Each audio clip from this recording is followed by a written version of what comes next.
Of head shaking and eye rubbing going on. Scotland leading 2-0 away from home, and well worth it. Terrific performance, Ian. You know, from the first whistle, they've been excellent. The shape of the team has been a bit surprising. The two guys up front, one's playing a little bit wider. It's always 3-4-3, but there seems to be a real togetherness and enthusiasm about the team that's been apparent since Walter took over, and that's certainly shown tonight. And two terrific goals. I think the big thing was Kenny Miller took his chance. You know, that sets the team up, gets the confidence going, and they've grown from there. Yeah, when was the last time Scotland scored after just 3 minutes away from home? It totally changes the whole pattern of the game, Gordon, doesn't it? Yeah, I'm cheered up greatly tonight watching that, I must be honest with you. The best Scotland performance, I think, in years, regardless of who we're playing, you know, who was in charge, whatever. I just think it's up there. I mean, I know we played really well against Holland in the European Championship in the first game at Hampden, but I think that's been a better performance tonight. Yeah, we carried a bit of luck that day, to be absolutely against honest. Holland we did carry luck, but I don't think we've carried any luck tonight. A tremendous performance, the work rate. The questions we asked before the game were being answered in terms of what the setup was going to be. We just felt how we're going to get the ball forward to the likes of the two front men we've got, who I thought could do a good job. What a good job they have done. Their work rate's been tremendous. They've both scored, but the little change that Walter's made, playing a 3-4-3 formation with O'Connor and his own up the middle, and Miller and Kwasi slightly withdrawn the right hand side to go and support them. And I think Daly and the two, Daly and obviously O'Neill, the two central midfield players, have done a terrific job. But there's not been a failure in the team so far. I mean, I know there'll be changes in the second half. We might end up, you know, making so many changes that might affect the team, the pattern of play, all these sort of things. But we should be encouraged by that first half, because it's going on now. We talked about the difference that Walter Smith could make, and all of a sudden we're seeing it, the momentum that was built up. We mentioned it before, and I think these things have come to fruition tonight. No matter what MD says about Austria, look back, they've had some decent results of late, and they've got some decent players, obviously, albeit they're not at full strength tonight either. But nevertheless, from our point of view, away from home, 2-0 up, tremendous performance. And a lot of the credit must go to Walter and the coaching staff, Ian, because it's largely the same group of players that have struggled for the last couple of seasons. But there's a vibrancy, there's an enthusiasm, there's an organisation about them, which sadly was missing for a long time. Well, it definitely was missing. I mean, and during the Bertie votes, the organisation just wasn't there at times. But I think some of the players that have come in tonight, they seem as if they've got a point to prove. I mean, we don't know who's going to play as strikers now. Kenny Miller's working his socks off. O'Connor's come in and done really well, and these guys are bursting it to try and get in the side. So that's good for Scotland as well, but from the first whistle it's been terrific. Yeah. What's really encouraging, I found this week, and Walter said that the lads that he explained, I'm leaving you out because of your club European commitments, and they've all said, no, we actually would much rather come, we want to play. That's terrific for a coach to hear. Guys don't want to miss international. Well, it's a complete reversal of spirit from the way it was. You know, and a lot of that's got to go down to Walter. I mean, inspired us, isn't to bring McCoist in. I should really call him Alistair, to bring him in, and Tommy Burns here as well. You know, they're really good with players, and I think it shows, and I think that is the one ingredient.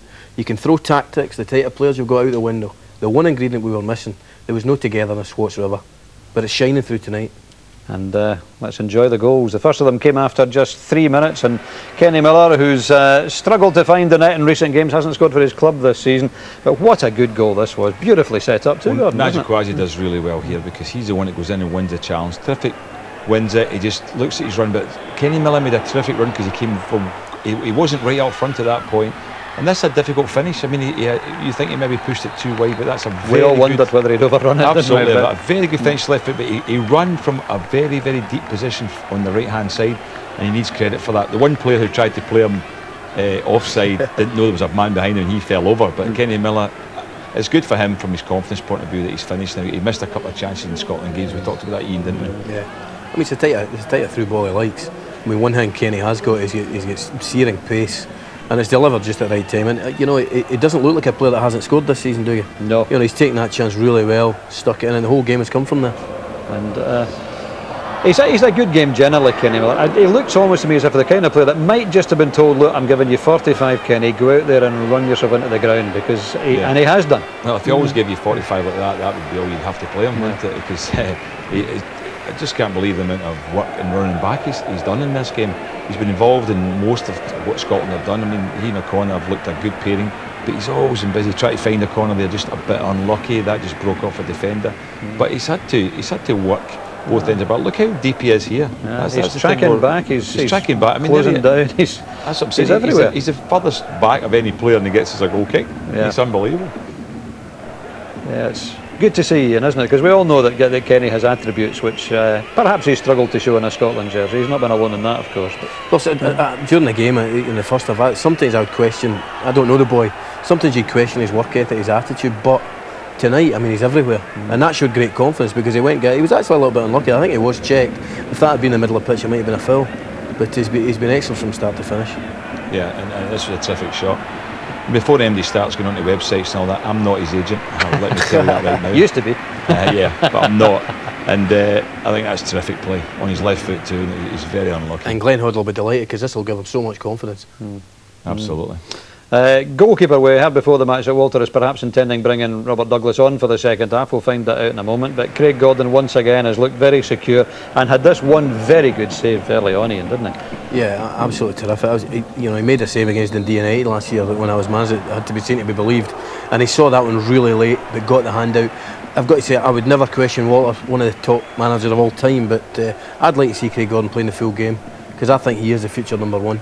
You know, and the more he plays, maybe the more confidence he'll get. That's true. Well, you wonder what, I mean, we know what kind of goalkeeper Rab is, and are you going to learn any more by giving him 45 minutes? I don't know. Craig Gordon must be in a high as well when you think about it. You've got Stephen Presley, Andy Webster there, Craig Gordon. I mean, the top of their form in the Scottish game. I think even that we should be encouraged with the fact Craig Gordon's probably about 6 or 7 years away from being at his best. Yeah, definitely. I mean, most of the goalkeepers get better. How long we had Leighton, Miller and McLeish club mates playing together and the benefit Scotland got from that. We might just be about to see the same sort of thing with definitely. With we can't underestimate the part Stephen Presley's played in the development of Craig Gordon and Andy Webster. You know, I think he's a great talker, really good professional. He's teaching them good habits, and they're certainly coming on really well. Yeah.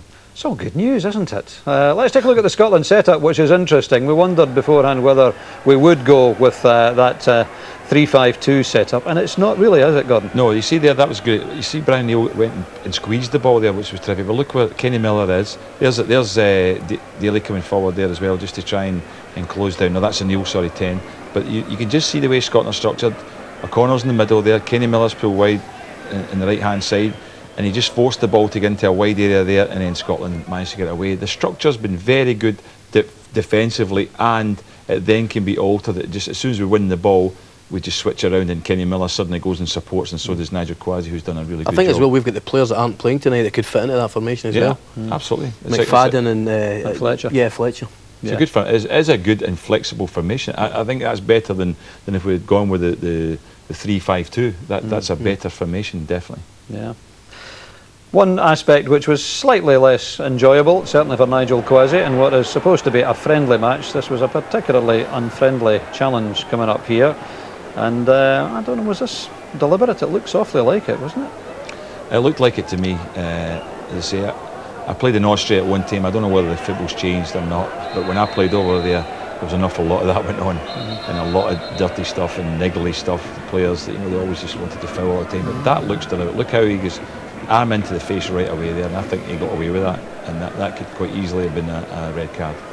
It was a nasty one, wasn't it? But Nigel Quasi hopefully has no major ill effects from that particular challenge, and I use the word loosely. So 1-0 at that point. We're quite happy, looking forward to analysing it at half-time, and then we got a second one, and what a superbly taken goal this was. Brian O'Neill does brilliantly, Ian, but I just think Gary O'Connor takes this wonderfully. Well, it's something that Gary O'Connor's known for. He strikes the ball really well. Doesn't catch it perfectly, but the angle of it's perfect to beat the goalie. But Brian O'Neill's part in it, is a super ball. He's looking the other way, thinking about playing the easy pass, and then nicks it into his path.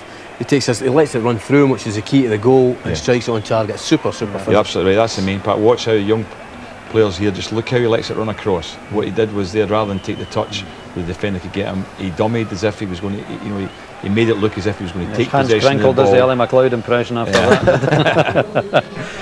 But it was a short backlift, and the accuracy, that wasn't just a hit for goal, that was bottom corner, and that's exactly where it went. Yeah, I mean, he is known for that at Hibs, and I think sometimes, the allegation was he shot too much in the past.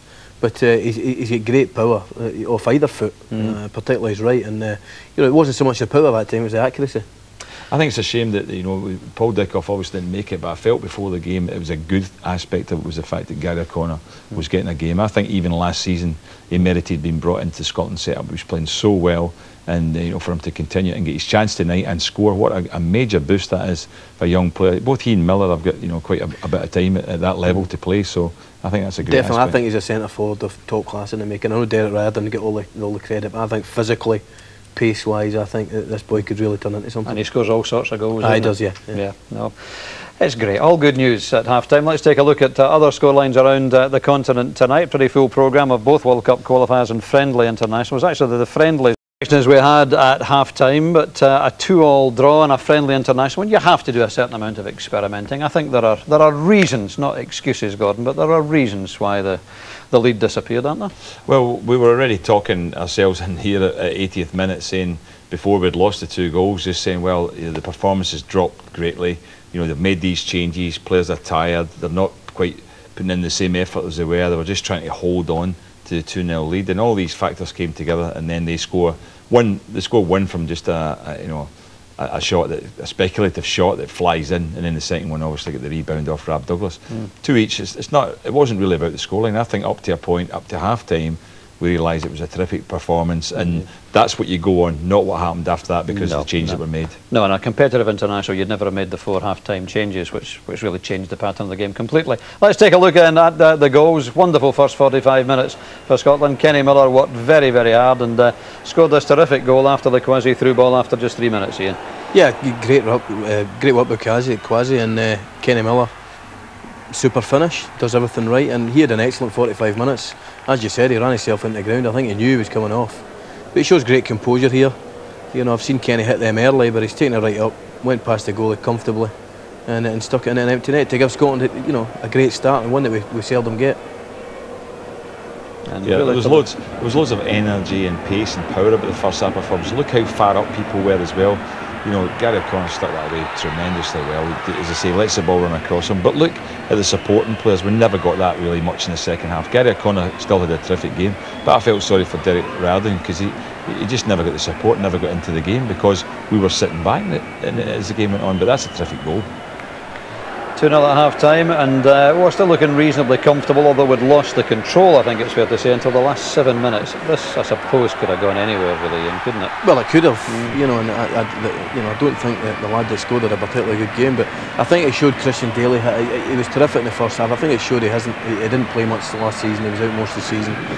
It was a poor clearance, and the lad stuck it in the net. It's a great strike, but we didn't really close him down. Here's another shot, look, who's closing him down as well?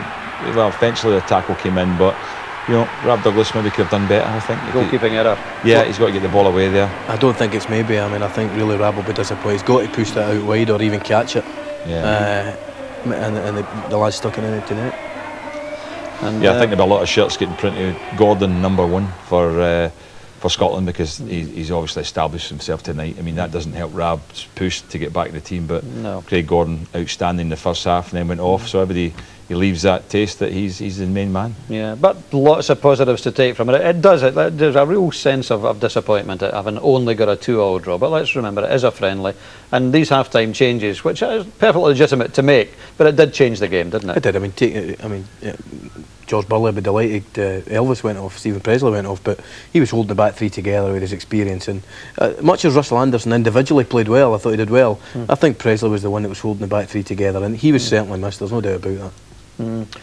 And looking ahead to these 2 crucial World Cup qualifiers coming up, then Italy, who won tonight in Ireland, and Norway, who lost at home to Switzerland. I don't know what you can take out of that, probably about as much or as little as you can take out of our result. Yeah. But I think there are certainly signs there that we can go into them with some confidence. Absolutely. You don't know if they were at full strength or whatever, but you take the first half performance tonight and you just say, well, we've got maybe 1 or 2 other players we can bring in, although it'd be a shame for some of these guys to go out because it was a very, very well organised team. We made 3 changes at half time, well 4 really, but 3 outfield changes, and you could see the energy levels had dropped greatly in the second half, and I just feel that the confidence has been built up. We must be feeling a lot better about ourselves now. No doubt about it. Let's take a quick look before we leave you at the other results in tonight's international friendlies. Austria 2, Scotland 2. What about the second one there? Reminiscent of another infamous Scandinavian result for England. Sven Göran's boys took a hell of a beating tonight. Denmark 4, England 1. Wayne Rooney a consolation goal near the end. But just wait to see what the English tabloids do to the England manager after that scoreline. Malta 1, Northern Ireland 1, the Republic of Ireland 1, Italy 2, Scotland's next opponents. Their domestic season hasn't begun, of course. And Wales 0, Slovenia 0, another team in Scotland's section. So ultimately pretty disappointing, only a 2-2 draw. But the green shoots of recovery, I think you can fairly say, are beginning perhaps just to show a little bit of growth. Tonight, 2-2 in the Arnold Schwarzenegger Stadium. Hasta la vista, baby.